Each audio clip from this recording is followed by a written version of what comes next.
성부와 성자와 성령의 이름으로 영광이 성부와 성자와 성령께 전부와 같이 이제와 항상 영원히 아멘. 24장 4절 본문 읽어주세요. 안 들려요, 마이크가.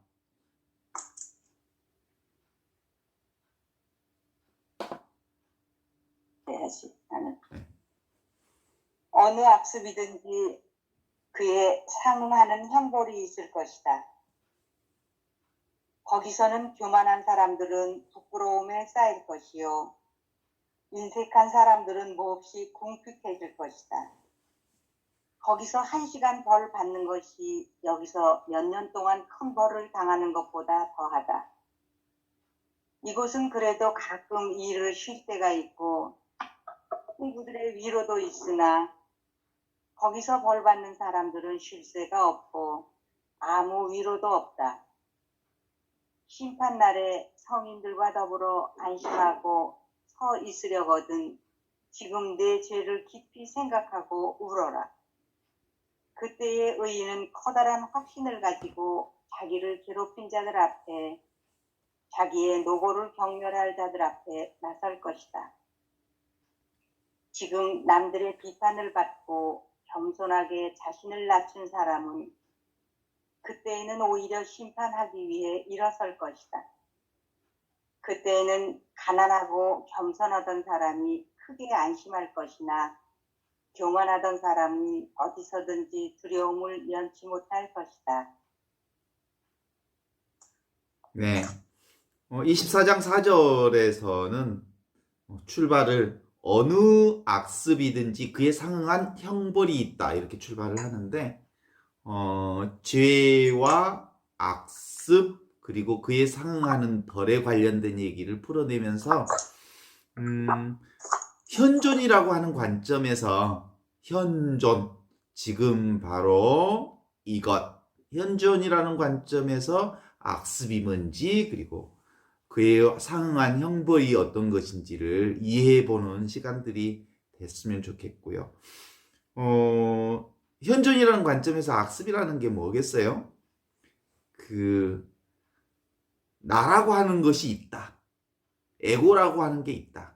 그래서 이 에고의 파이를 키우는 거죠. 나는 점점 커지고 나 아닌 다른 사람들은 점점 작아지는 거예요. 그래서 끊임없이 자기를 다른 사람보다 낮게 여기고 함께 살아가는 사람들을 오히려 더 무시하거나 함부로 대하는 방식. 그래서 그런 사람들은 이제 교만한 사람들 또는 인색한 사람들을 여기서 표현하고 있지만 그렇지 않을까 싶어요.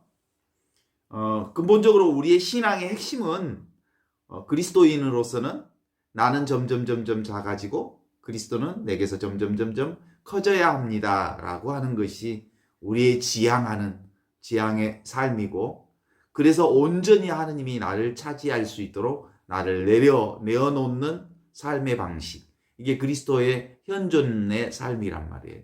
그런데 대단한 큰 악습 중에 악습은 나를 확장시키고 나를 키우고 내가 다른 사람보다 나를 낫다고 내세우고 뭐 이런 것들이 사실은 영성생활의 가장 큰 악습이죠. 그죠? 그런데 그에 상응한 벌이 무슨 심판날에 죽어서 받는 형벌이 아니라는 생각이 있죠. 실제로 현존의 삶을 사는 사람들은 자신을 높이면 높일수록, 자신을 내세우면 내세울수록 현존의 삶 속에서 이웃 사람들로부터 손가락질 받고요. 그리고 사실은 금방 알아차려요. 욕심 참 많구나. 저 사람 참 자기를 내세우는구나. 뭐 이런 거 보게 되죠.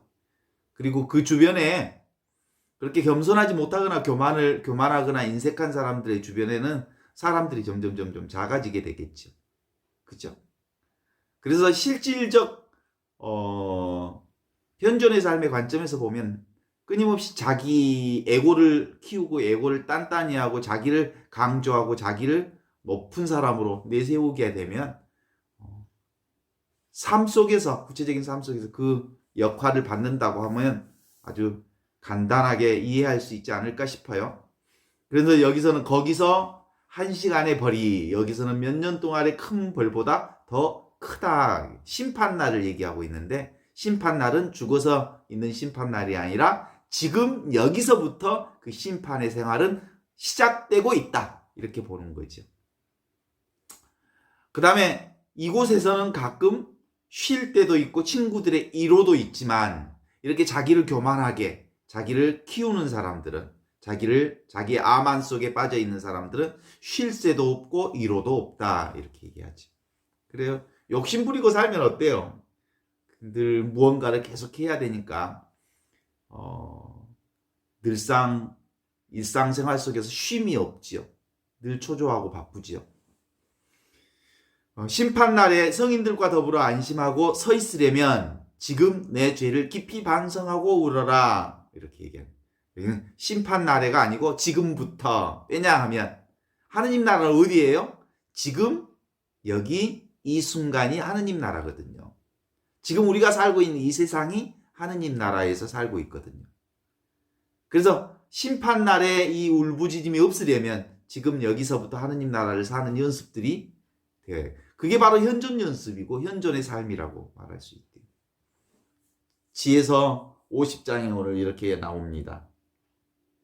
그때 의인들은 커다란 확신을 가지고 자기를 괴롭힌 자들 앞에서 자기 노고를 경멸하는 자들 앞에 나서게 될 것이다. 이렇게 얘기하죠. 현존의 삶은 어디예요? 지금 여기가 하느님 나라예요. 지금 여기가 은총 가운데 있는 나라고요. 그래서 지금 남의 비판을 받아들이고 겸손하게 자기를 낮추는 사람은 오히려 심판하기 위해 일어설 것이다.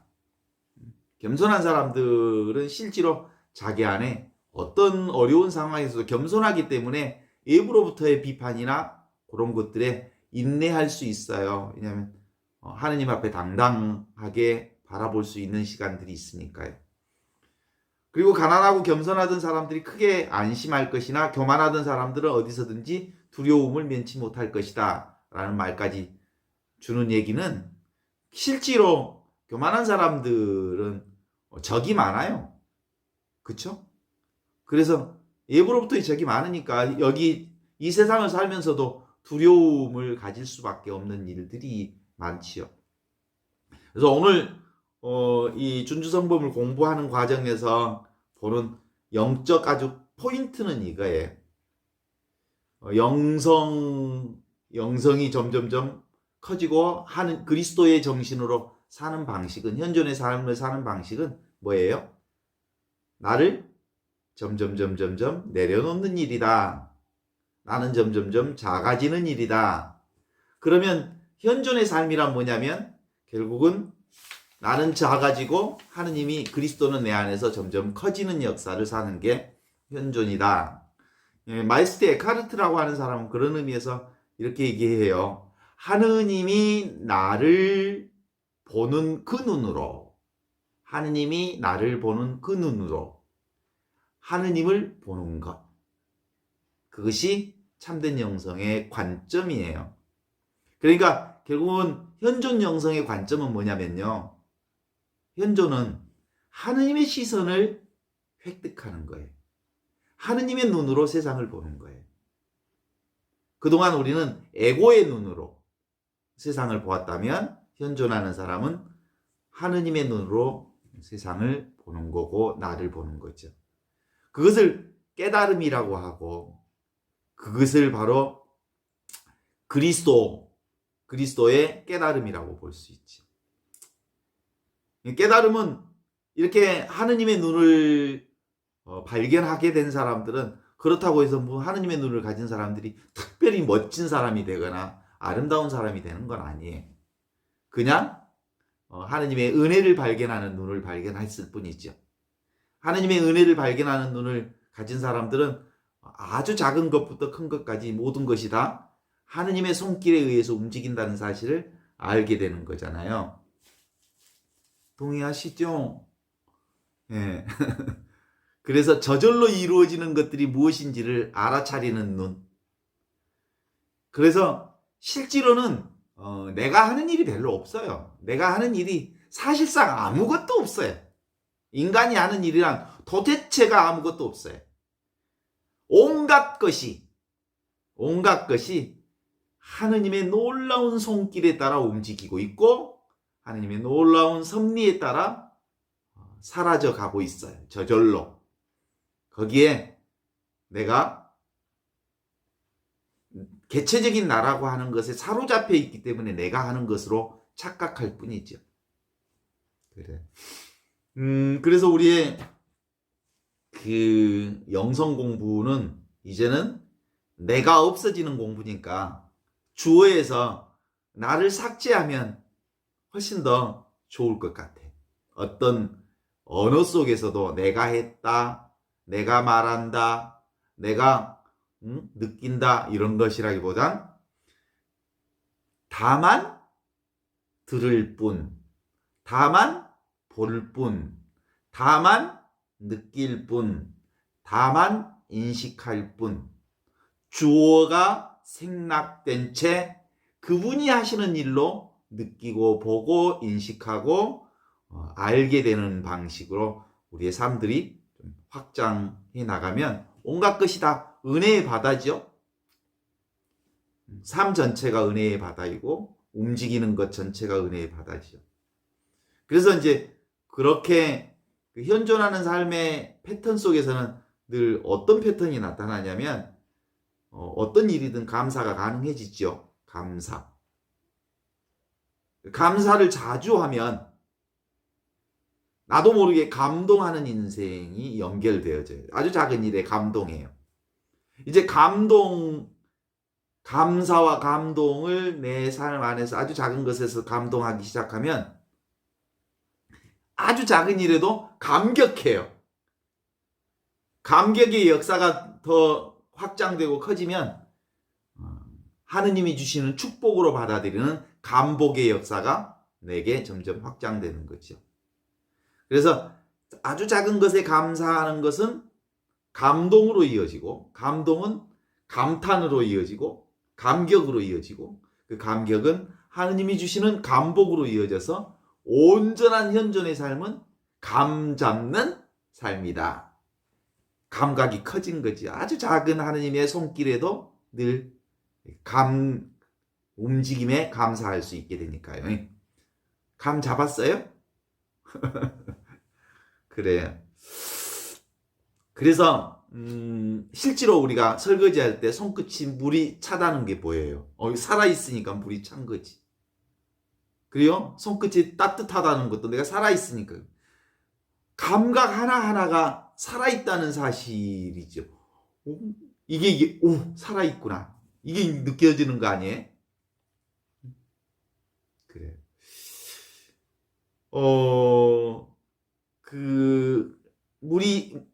물에 설거지 하려고 물에 손을 딱 댔는데 물이 차다. 그건 그 바탕에 뭐가 있어요? 살아있음이라고 하는 바탕이 내 손끝을 물에 넣었더니 차고 따뜻함을 느끼게 하는 거죠. 우리가 보는 것에 있어서도 보는 바탕이 있어요. 보는 것이 눈에 들어오는 것은 보이지 않는 것이 바탕이 되어 있기 때문에 보는 것이 눈에 들어오는 거죠. 그 얘기는 다른 말로 얘기하면 하느님이 보게 해주시는 거죠. 듣고 느끼고 아는 모든 것도 그것을 보고 듣고 느끼게 하는 그 모든 것도 하느님의 그 바탕이 우리가 그걸 보게 한다고 볼 수 있죠. 현실 세계는 사실은 아무것도 없는 하느님이 계셔서 현실 세계의 모든 것들이 보여지는 거죠. 그래서 하느님을 뭐라고요? 없이 계시는 분. 텅 비어 있는데 모든 것을 알아차리시는 분. 그래서 없이 계시는 하느님, nothing이신 하느님이 곧 everything이 되는 거죠. 이걸 뒤집으면 곧 내가 nothing이면 내 안에 모든 것을 함께 해주시는 everything이신 그분이 내 전체를, 나 삶 전체를 운영해 나가는 것이다. 이렇게 볼 수밖에 없죠. 우리가 이렇게 소리를 딱 내도 이 딱 소리를 내는 것도 딱 소리가 나려면 소리 나지 않는 침묵이 있어야 딱 소리가 나요. 그죠? 딱 소리가 나려면 침묵이 하느님이에요. 침묵이라고 하느님이 바탕을 깔아주니까 딱이라는 소리가 나는 거지. 그러니까 우리 삶 모든 것에 하느님의 바탕으로서의 하느님이 깔려 있어서 실제로 보고 듣고 냄새 맡고 모든 것이 이루어진다는 사실을 아는 거잖아요. 나는 누구인가라고 하는 것을 설명하려면 별로 설명할 게 없어요. 그냥 가만히 있기만 해도 돼요. 왜냐하면 가만히 있으면 들리고요, 느껴지고요, 그리고 숨 쉬어지고요. 내 안에서 그 생명의 움직임이 그래서 굳이 말을 하면 말 자체가 나를 설명할 수 없어요. 그래서 언어와 말과 생각은 삶에 닿을 수 없다. 언어와 말과 생각은 삶을 끌어안을 수도 없다. 언어와 말과 생각은 삶을 가르칠 수는 있다. 그래서 실제로 언어나 말이나 생각에 속지 않고 오직 삶 자체, 진리 자체, 살아있음 그 자체에 우리 삶 전반을 이렇게 드러내면 되는 거죠. 그게 이제 바탕이잖아요. 바탕. 삶의 바탕. 나를 움직이게 하는 것이 뭐 있어요? 그죠? 그게 하느님이죠? 보고 듣고 느끼게 하는 그 모든 것. 그게 하느님이 계셔서 그러는구나 라고 하는 것들을 이제 알 수 있을 것 같아요. 그래서 이제 하느님이 있는가 없는가 하는 문제는 별로 중요하지도 않아요. 왜냐하면 하느님은 있다 하면 하느님이 있다 이 말은 없다는 말에 반대말이잖아요. 그러면 하느님이 있다라고 얘기하면 하느님을 대상으로 설정하는 거잖아요. 하느님이 대상으로 설정하면 그런 하느님은 하느님이 아니잖아요. 그러니까 하느님은 있다라고 말하면 안 돼요. 그렇죠? 또 하느님은 없다라고 말하면 하느님 없다라는 것도 대상으로 얘기하는 거예요. 대상을 가지고 있다 없다고 그러는 거죠. 근데 하느님은 대상 자체가 아니기 때문에 있다라고도 말할 수 없고 없다라고도 말할 수 없어. 말로도 말할 수도 없고 이해될 수도 없고 볼 수도 없고 만질 수도 없어요. 그런데 그분은 텅 비어 있지만 또랑또랑하게 우리 삶 한가운데 우리 심장 한가운데 있는 분이 그걸 가리켜서 사랑이라고 그래요. 사랑은 풍덩 빠지는 거지 사랑은 이해하는 게 아니잖아요. 그렇죠? 그래서 진짜 사랑은 뭐예요? 나는 점점 없어지고 상대방은 점점 키우는 것. 이게 사랑이잖아요.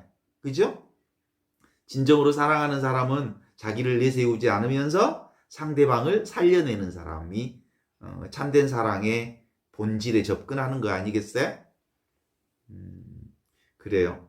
그래서 우리는 끊임없이 아상을 내려놓는 훈련들을 해내야 되는데, 그래요. 어떤 의미로든지 나를 내세우기 시작하면 영적인 부분에 있어서도 영적 우월감에 빠지는 사람들이 종종 있어요.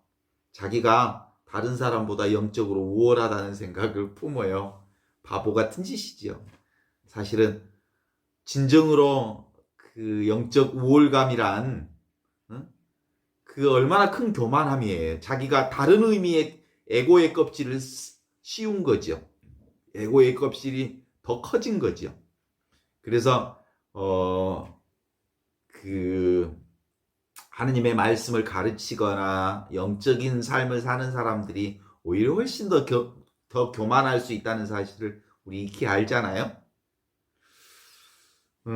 그래서 종종 이렇게 영적인 얘기를 하는 사람들이 사람들을 부리거나 군림하거나 지시하거나 한때 어떤 본당에 제가 있을 때 신자들에게 다른 사람의 마음을 본다고 다른 사람의 영이 깨끗한지 깨끗하지 않는지를 볼 줄 아는 눈이 있다고 그러면서 지적질하고 돌아다니는 사람이 있었어요. 저에게도 와서 신부님의 영은 깨끗하지 않는 것 같아요. 또는 수녀님은 영이 맑지 않는 것 같아요. 수녀님은 영이 맑은 것 같아요. 이렇게 막 지적질하는 신자가 있었어요. 되게 기분 나쁘더라고. 저것 봐라. 그러면 다른 사람의 영을 자기가 본다는 얘기는 지배하고 싶다는 욕구가 그 안에 들어있는 거예요. 아주 교만한 일이죠. 그래요. 바로 이 아상을 줄이는 게 우리의 영적인 핵심이에요. 나는 점점점 작아지게 하는 것. 그래서 하느님이 온전히 나를 차지하게 하는 것. 이런 거죠. 내가 말하는 것이 아니라 이제 하느님께서 나를 통해서 말하시도록 나를 내어놓는 것. 그게 이제 우리 삶 안에서 준비되어지면 좋겠어요. 무슨 일이든. 내가 없어지면 두려워져요? 무서워져요? 그런데요, 내가 없어지면 없어질수록 아마 이제 하느님이 내 안에서 그리스도가 내 안에서 커지니까 그리스도가 점점점 익숙해지고요. 나를 내세우는 것이 어색해지는 삶이 되면 좋겠어요. 그게 진정한 의미로 신앙생활의 흐름을 제대로 잡아가는 거 아닐까 싶어요. 우리가 내가 없어도 우리 나라고 하는 아상을 완전히 자기 자신을 내려놓아도 사는데 아무런 지장이 없어요. 내가 없다고 해서 생각이 안 드나요? 생각할 수 있어요. 생각하지만 생각이 나를 조작질하지 않게 할 수 있어요. 그게 이제 생각 없어도 몸은 이리저리 잘 작동해요. 내 생각 없어도 심장은 잘만 뛰어요. 내 생각 없어도 잘만 걸어 다녀요.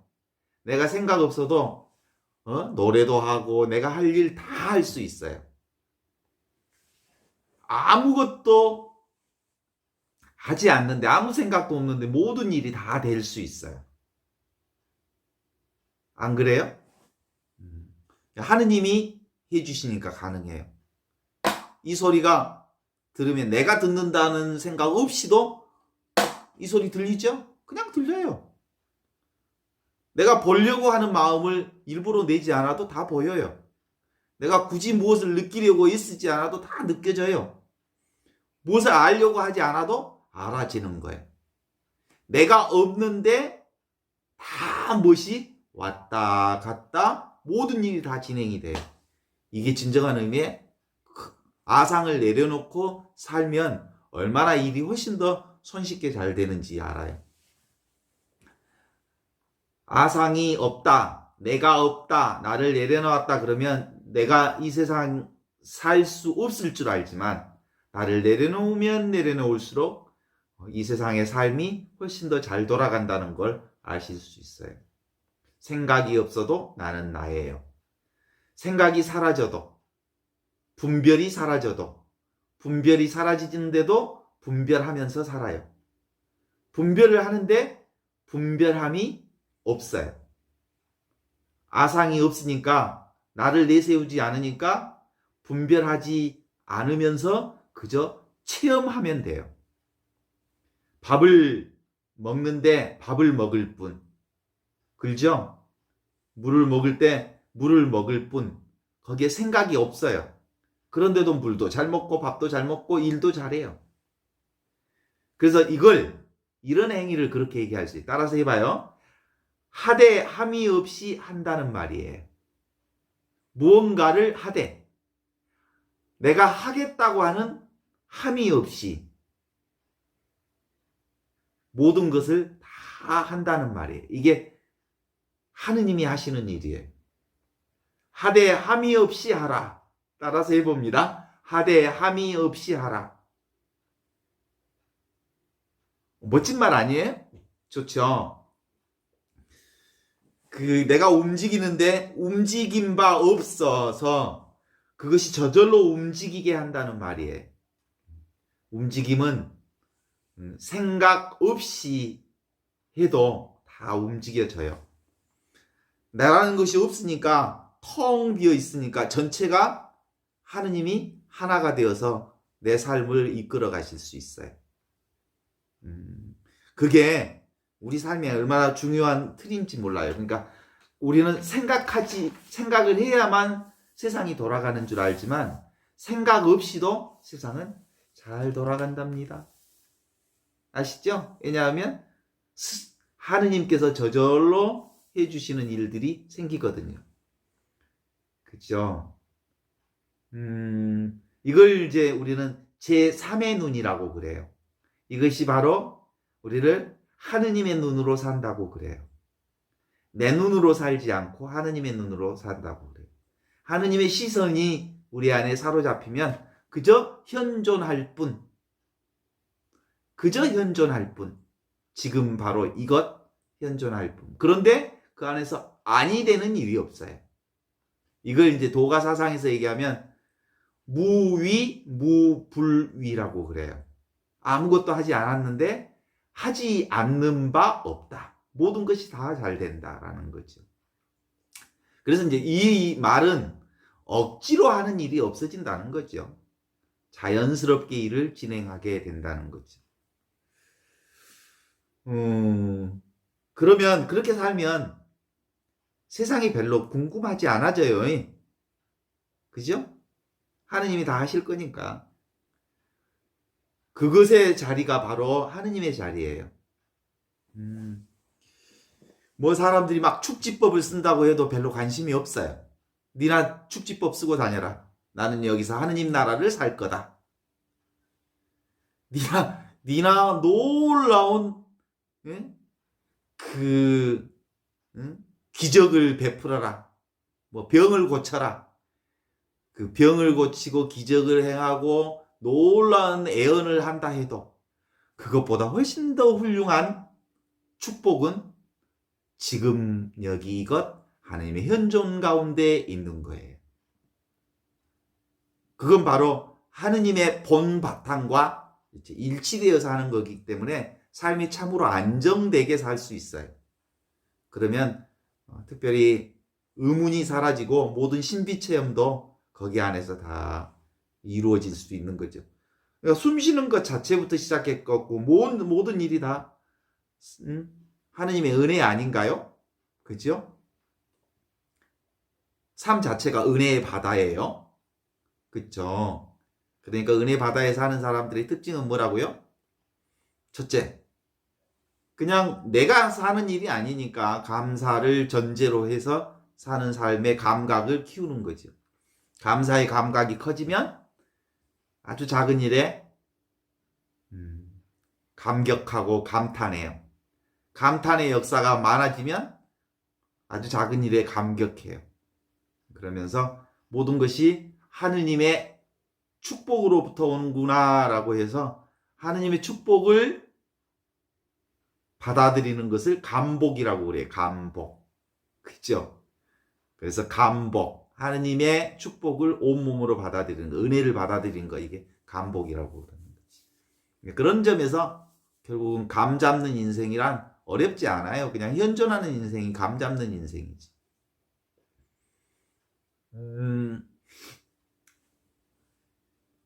사람들은 뭐 이렇게 나라고 하는 아상이 없으면 못 살 거라고 생각하지만 나라고 하는 아상이 없어지면 없어질수록 훨씬 더 나의 삶이 유연해지고 또 확장되어질 수 있어요. 그래서 괴로움에서 벗어나게 돼요.